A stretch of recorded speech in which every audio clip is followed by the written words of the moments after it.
So I've never done one of these on the channel. I have another one. Um, but rather than check that one in, I thought I'd pick one up. There's one I've been looking at. It's this is a Demko AD20.5 S35BN, and it's in natural G10, and it's clip point blade. And so I've been eyeing it, and I thought, I think I'm going to get one, and I'm going to bring it into the channel, rather than go through my old one. I just do a brand new one out of the box, because I am a fan. I'm going to tell you right now, I'm a fan. Like,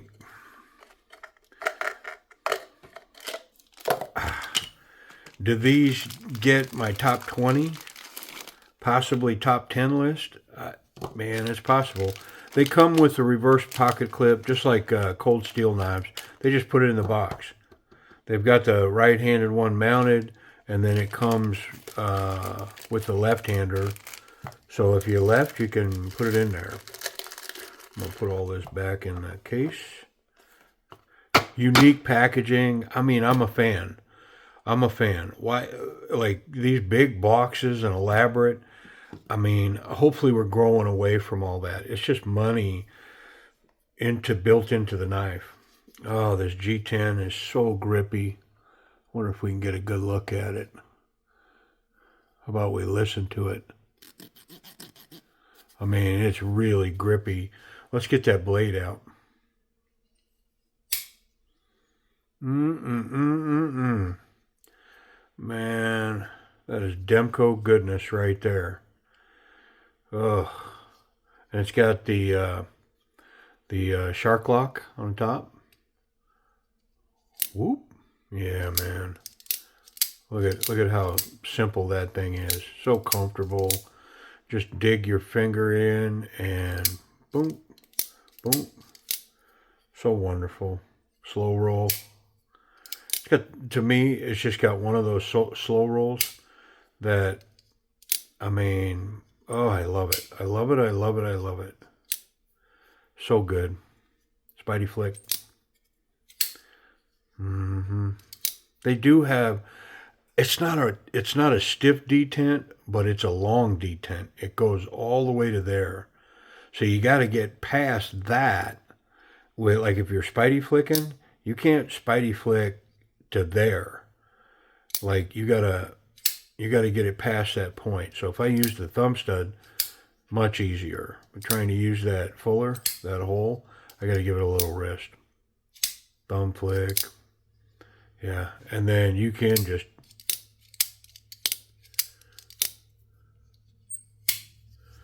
so good, so satisfying.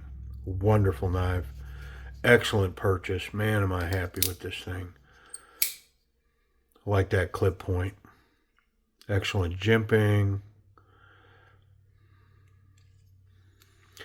You know, one of the unique things about these is, I mean, they lock up just as solid as could be, but when it's locked, if you go thumb forward onto this ramp and this jimping, well, it just makes it tighter.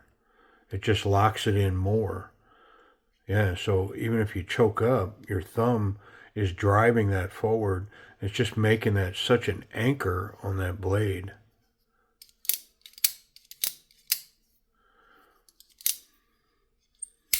I mean, they don't give these away, but they do have some versions that you can pick up for a fairly reasonable price, and I'm going to go through that only because I like this knife so much that if you don't have one, I'm going to recommend figure out,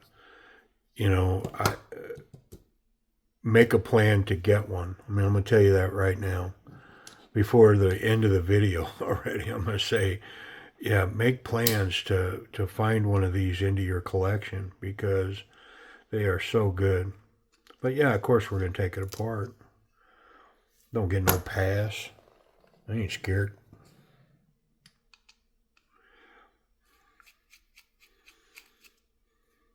And this G10 on this one, my other one's got titanium scale on it. And so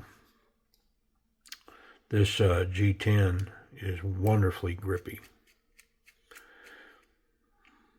You'd think because I like this clip point more that maybe I would put the titanium scales on this, but this natural G10 and the grippiness of it, I don't think I'm going to bother this knife at all.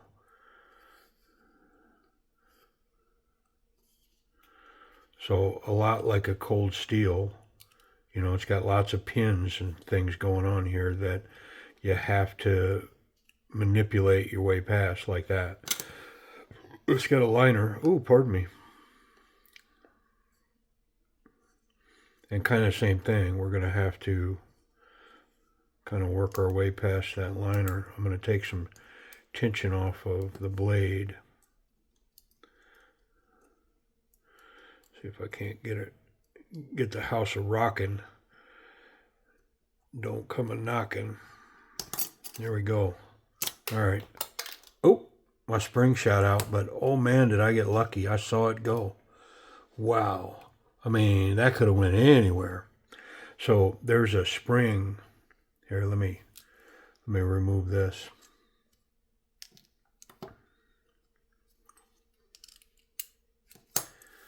All right. There's this actuates up when the knife locks. That actuates forward and goes into lockdown mode on top of this blade. So this blade can't pivot because of this. Well, in order to unlock it, there's a spring in here that creates tension. So it holds that forward and then allows you to pull it back and then reset. And man, that spring sprung, and ooh, did I get fortunate. I mean, I had one go one time. I don't know if you remember. If you've been around a while, you might remember it. But I had one go one time, and I was messing around here on a button lock, and it went pew and shot off. And I was able to stop the video and slow-mo it frame by frame and see it go this way, right past me, right here. And because of that, I found it, because, man, I looked everywhere for it. And where I would have never found it had I not seen that slow-mo. But I got lucky. This thing bounced around over there. It went bing, bing, bing. And I saw it land over here. Come on. Lucky, lucky, lucky. All right, let's clean this thing up. We'll put it back together. We're going to put a little bit of lube in there. But incredibly stiff locking mechanism. Nice stone wash on the blade. I mean, I'm a fan, especially if I'm going to cut something with it. You know, it doesn't, you know, a satin blade's cool, but the minute you start using it, you know, it shows it all.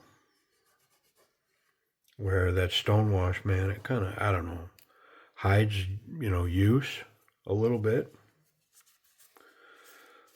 And I am a fan of raw G10, that green. I like it. You know, I started dyeing it all in the beginning, thinking that, well, it'll take a dye. It does. It'll take purple wonderfully, but I like the green. And I like the green against the gray. You know? They have stonewashed the edges of the scales. Like it's all stonewashed, but they have dulled the edges down. I'm guessing with bead blast. Somehow they bead blasted that because I can see it.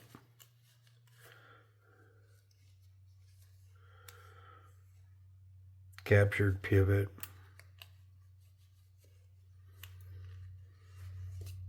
All right.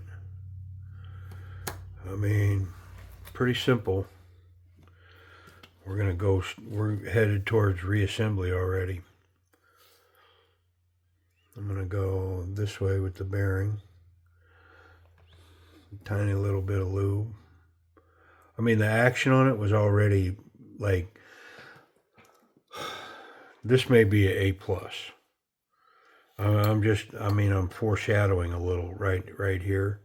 This could be A+ action. It really is that good. If If you've held one, you know.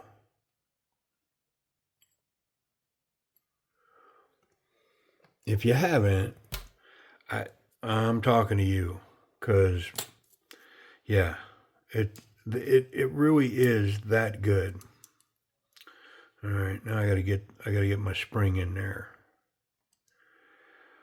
and get it in there in a manner that it's not so sprung that it wants to fly out on me.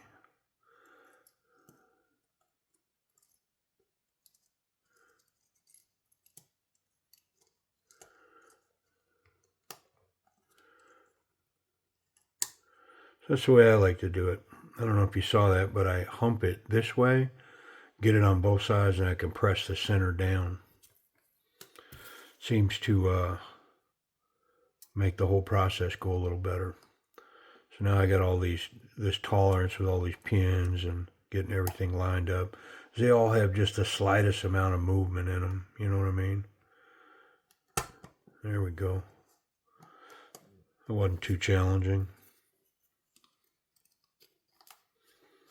Nice.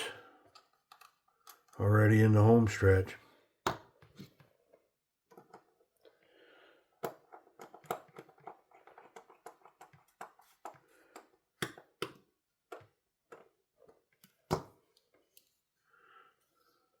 Check that action. Make sure I don't have any issues. Nope. All right. Got one body screw and then the pocket clip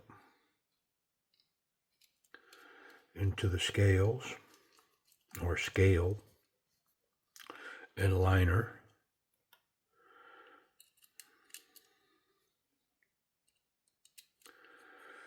And there's a lot of aftermarket stuff for this piece here, which says something about the knife too. I mean, they're not going to make a bunch of stuff for knives that aren't good, that people aren't purchasing or making multiple purchases of. I can tell you this is a multiple purchase knife for most people. Now, I'm not going to speak for everybody, but I think you would find if you're talking to uh, Demko owners that, yeah, they own more than one, or they have. You know, they may currently only own one, but they've owned more than one. Tiny little bit of rock in there. I'm gonna take that out.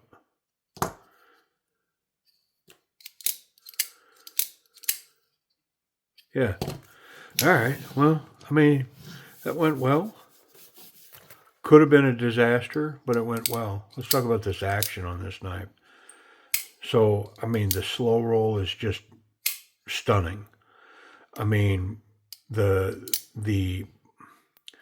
what am I trying to say? The texture, the feel of that whole process, the lockup. You know, when a knife locks up like that, I mean, handling knives when they lock up in a certain way, man, there's something about it. And this is one of those. When it locks up, ooh. And I know I don't have to jam it in there. I don't have to really run it hard. If I'll just bring it over, that lock sets and it sets really good. So that thumb roll is good. The Spidey flick, the thumb flick, the Spidey flick. Just using this back flipper, wonderful. It's got excellent jimping on it that just catches the finger just right. There's enough of a cut down there that allows you to get your finger down in there really comfortably. I mean, yeah, so all of it considered, and then the access to unlock it, how easily that works. Very simple. I mean, to me, this is a A+ action knife. I don't have a lot of them, but this is one.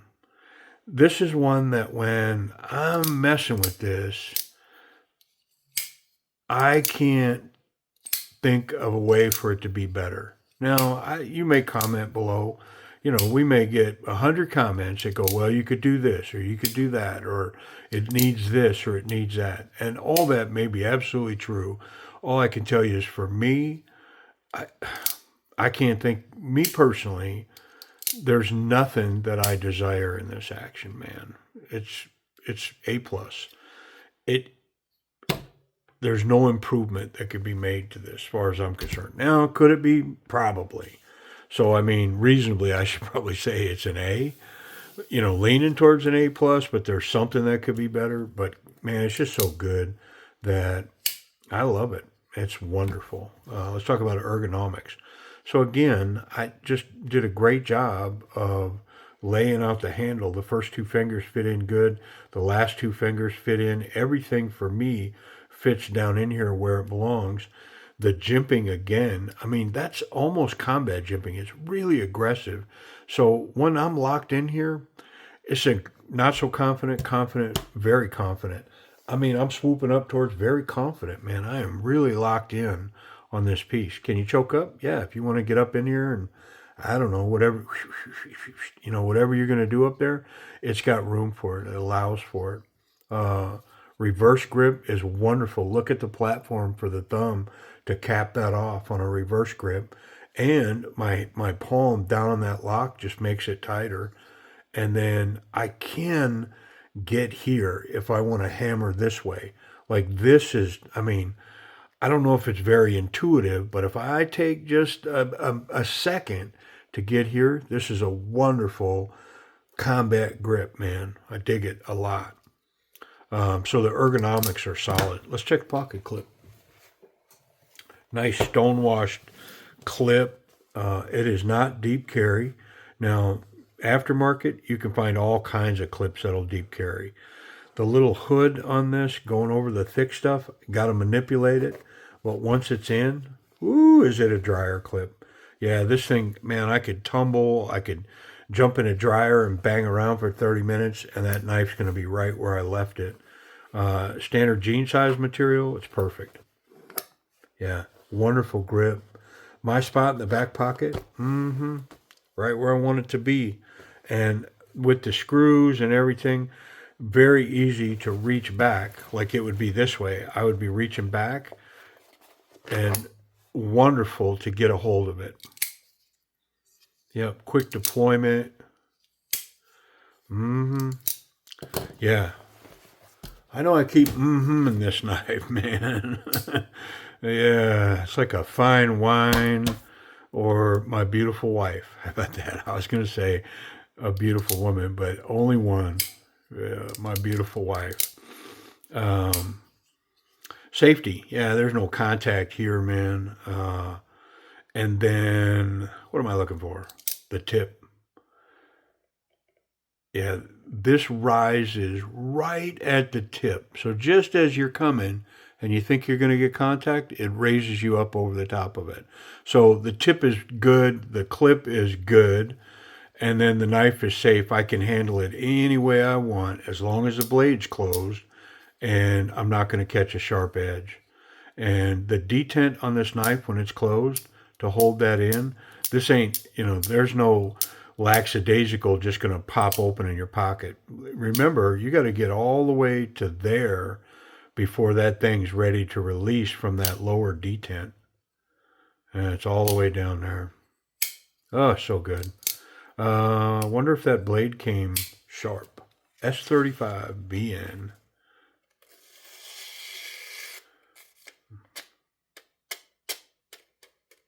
Oh, I hate a hanging Chad, don't you? You with me?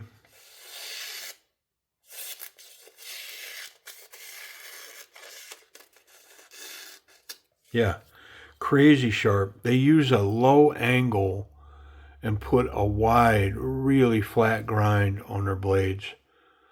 Yep. And it is sticky icky. Yeah, wonderful grind on it. All right, price and availability. Now I'm going to run through some stuff because, man, there is a lot of options here. And so I kind of want to give the low end, like if you just want to get one and get introduced to one of these, and then I'll talk about this level as well. Okay, so I think the lowest price one that I'm currently available, or that I'm aware of that's available, and I'm not saying it's the lowest because you may find it somewhere. So, I mean, these things go on sale and who knows. But listen, this is a great place for me to put a cautionary tale. This is an incredibly copied knife. These are copied, you know, a lot. And so all you got to do is go to AliExpress and you'll see 30 different listings for them. And they're all like 20 bucks. And so that ain't this. And so the cautionary tale: be careful. Buy from a reputable source. Um, Now, I will say with some of those uh, fake knives, that even a reputable source occasionally can get duped. I think they're all aware of it to a great extent now, so they go to great lengths to make sure that they verify their sourcing. You know what I mean? But a licensed, authorized distributor or dealer or direct to the manufacturer is a good policy. But big, prominent sources work as well, only because let's say that you buy this from Amazon and you get it. If you can vet it out that it's not real, Amazon will give you your money back. So that's, there's a bonus to getting it from a larger uh, retailer like Amazon because they're going to stand behind it. They're so big. What do they care? They just want to make it right. You know what I mean? Like they have the luxury and the profits to go, yeah, no matter what, we're going to make it right. So, anyways, cautionary tale: be careful where you buy it, who you buy it from. Buying something like this on eBay, again, unless it's from a reputable dealer, the manufacturer, something like that, I would never touch one of these from an individual on like eBay. And I'm not banging on guys that are trying to sell them on eBay. It's just so hard to verify whether it's legit. They do such a great job of creating clones for these now that, I mean, there's a good chance you can't tell if it's real or not. Like, and so, and there's the argument, well, if you couldn't tell if it was real, then what do you care? Well, I mean, fair enough, but if I'm going to pay what the money that this knife brings, I don't want a $29 knife in its place, right? Like I want what I paid for. Well, but you couldn't tell. Yeah, but that's not the point.